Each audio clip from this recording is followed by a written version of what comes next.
Gospel according to Luke in the 12th chapter. Glory to you, O Lord. Jesus said, I came to bring fire to the earth, and how I wish it were already kindled. I have a baptism with which to be baptized, and what stress I'm under until it is completed. Do you think that I have come to bring peace to the earth? No, I tell you, but rather division. From now on, 5 in one household will be divided, 3 against 2 and 2 against 3 they will be divided. Father against son and son against father, mother against daughter and daughter against mother, mother-in-law against her daughter-in-law, and daughter-in-law against mother-in-law. He also said to the crowds, when you see a cloud rising in the west, you immediately say, it's going to rain, and so it happens.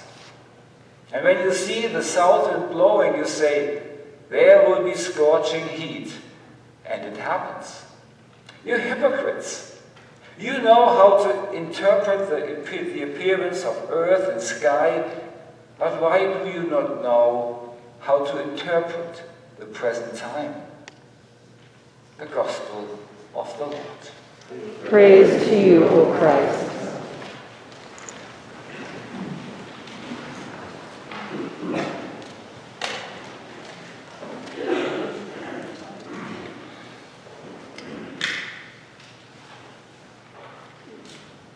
What happened to peace on earth and goodwill to all mankind?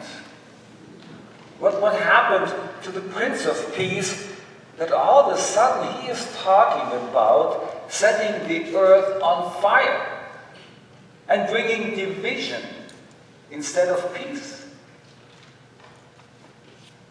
If you know me, you know that I don't like conflict or division. Do you? Yeah, right? And I believe we all would go great length to avoid either. I rather prefer harmony.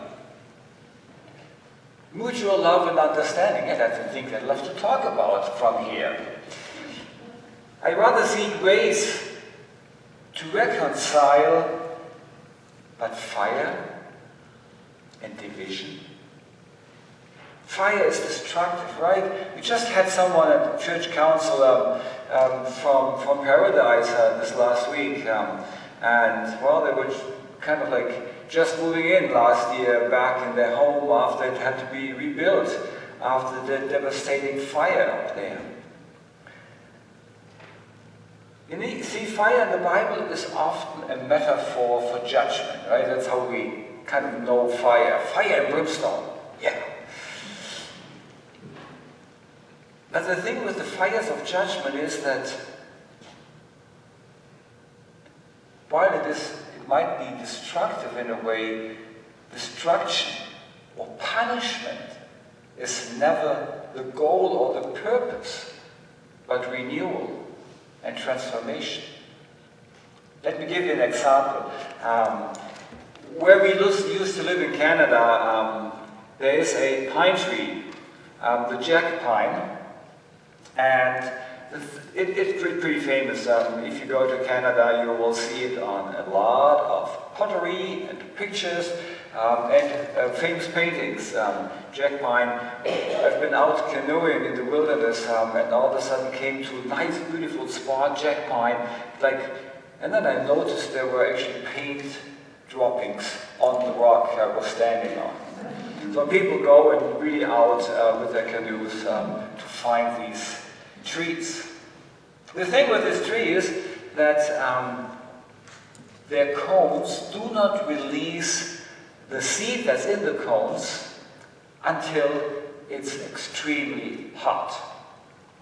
Not hot as in the sun could provide heat, but hot as in hot when a wildfire burns. The tree's seeds are very slow in germinating and growing.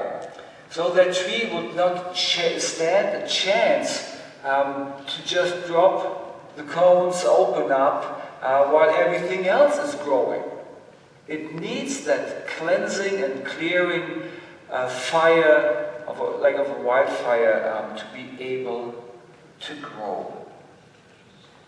And I wonder if Jesus is talking about something similar here when he says that he is bringing fire to the earth. I wonder if this fire Jesus announces is meant to burn everything that would hinder the inbreaking and the growing of God's reign in this world. I wonder if this fire is supposed to clear the way so that faith and love and hope, justice, and yes, peace, true peace, can grow in this world. I mean, after all, despite Jesus saying, "I've not come to bring peace," peace is the cornerstone of the kingdom of God. But the peace Jesus is talking about is not just, "Oh, come on, let's get along." It's not the absence of conflict or argument. Peace, shalom, is more than that. It means wholeness and salvation for all people. It's not just a relationship thing, but it's something that we all would live in. It's a form of living. Jesus came to bring wholeness and salvation for all people. The thing is that God, when he comes in his kingdom, does not promote the status quo and say, "Okay, we just leave everything as it is, no one complains, we call that peace." God, through Jesus Christ, wants love and peace for all, not just for a few. Let me give you a bit of an example. I don't know if you have ever read King Martin Luther King Jr.'s letter from the Birmingham jail to the white clergy of Birmingham. The white clergy in Birmingham, back in the days when there were protests and marches and demanding justice, the white clergy, Jewish, Christian, they made a statement kind of saying, "Yes, we understand your cause, we are with you, but please stop protesting. Please stop doing civil actions, as peaceful they might be. They disturb our peace, they disturb order, and it kind of like angers other people, which again disturbs our peace more." So they asked Martin Luther King Jr. and protesters to stop protesting and give time. Over time, things will change slowly but surely. You see, I would have signed that letter. I would have, because I love peace. And I'm not a big fan of marches and protests and demonstrations either. I would have signed that letter. And God, when I read it for the first time, God convicted me of, I would call it the sin of indifference. The sin of indifference. You see, someone said, the opposite of love is not hatred. The opposite of love is indifference. To look the other way, I don't want to be bothered with that. To not take up that plea, not hear it, or just say, please stay with the status quo. It's all good, right? We lived that way for many years. Don't change anything, because change will make people nervous and will disturb our peace. So yes, I am guilty of that sin of indifference. But God's heart goes out to the people who do not experience justice in their lives. God's heart is going out to the millions of refugees in Europe, in Africa, the Near East, and yes, the Americas. And we cannot just say, yeah, it's not our problem, right? Because this is people made in God's image just like we are. And God cares. And if God cares, we should too. God's heart goes out to the victims of shootings in this country. We need to ask the question, what needs to change so no more people are killed? God's heart goes out to the children in the world who work in sweatshops even in 2022 or in plantations to harvest the food that we eat. What needs to change so that these children can have a childhood like our kids, grandkids, great-grandkids, and learn and have a good life? God's heart goes out to the people who are losing their livelihoods because of climate change, poisoned water and soil. Just heard this week, didn't check up on it, so it's like it doesn't matter where we extract things from the soil, from the earth. We just have a way of leaving a trail of destruction behind. People poisoned by water that was poisoned by oil drilling and resource extractions. We cannot just look the other way. The opposite of love is not hate, but indifference. Jesus has brought a fire of change into the world.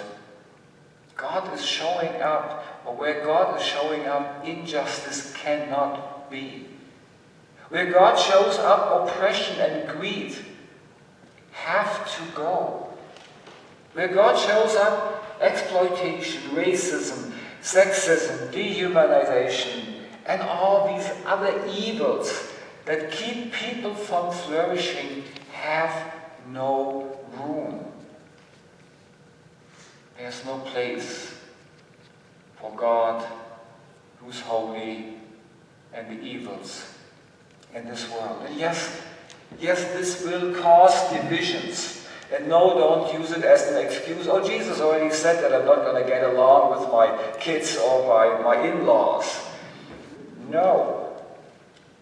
But change, transformation will always cause conflict. I mean, if you look at Jesus, especially Luke points that out so clearly. Jesus is turning things upside down all the time. The weak are called strong. The poor will be fed, the rich go empty. The first will be last, and the last will be first. If I tell someone who considers themselves strong and confident and say it doesn't count anything in God's world, do you think it would make people happy? It will cause division. If Jesus says money is worthless unless you use it to do good, this will be causing division. If we truly loved our neighbors as ourselves, people would get upset because we don't regard boundaries of race and gender and status. If we would just love anyone and accepted every person who came into this church, people will not be happy because bias and prejudice are well and alive. If we truly see God's image in each and every person on this planet, not everyone, including ourselves, will be happy because it would mean to give up our privileges and truly share our wealth.